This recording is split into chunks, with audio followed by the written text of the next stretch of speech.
month into it, 2 months into it, 6 months into it, we feel lost, we feel listless, we feel sad, depressed. But in our minds, we can't possibly be depressed. Can't be depressed because we have everything.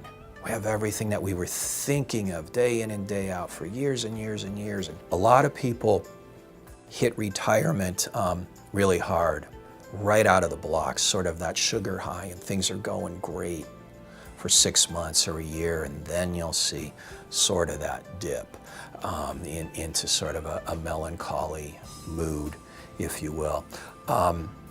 Attribute that to the change, okay? A change or an adjustment sometimes can take a few years. If you've gone from a life and a routine that you had for 30 or 40 years, you can't expect to get used to it. Not everyone, everyone's different, but you can't expect to necessarily get used to it in 6 months or a year and adjust.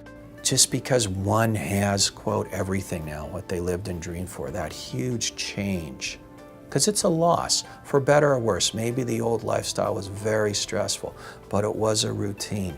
There's a loss of identity, there's a fear of boredom, there's a loss of potential value. Because if we've had a long career, we spend a lot of time at our jobs, and we get a lot of self-worth, we get achievement, we get recognition, we have an identity. And all of a sudden when we retire, for better or worse, that's gone. And we sort of have to reinvent ourselves.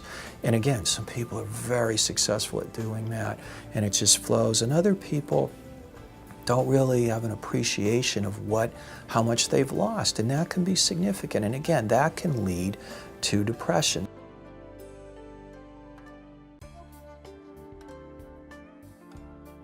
At your tennis club or your pickleball club, you may find other people going through exactly the same situation, but you can all do your activity together, and you can develop social allegiance and alliance with these other individuals and find that outside support. So get connected socially as quickly as you can, and develop that network a little bit. Physical activity is so important.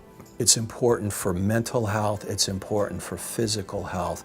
Stay busy, stay active. It helps improve a person's outlook, it helps manage stress, it helps manage anxiety. Physical activity, we just can't underestimate the importance of that.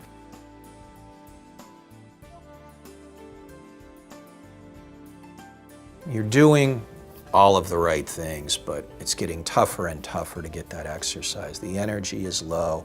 You've gone to your primary care doctor. Medically, everything is fine, but you have low energy and you're sad, or you find yourself on a daily basis crying or not wanting to see your friends, or hopeless inside. Or worst case scenario, you start to think life isn't worth living. And you've not thought that before. Maybe you thought that under some stress 50 years ago. What do you do then? If any sort of hopeless, passive suicidality or feelings that life isn't worth living are coming in, it's important to get some help and to do this right away. Talk to your spouse, talk to friends, talk to your primary care. Be candid, be honest, be transparent. Let them know how you're thinking. You have every reason to feel, and there's no right or wrong feeling. So don't say, well, I have no reason to be depressed, I'm a bad person.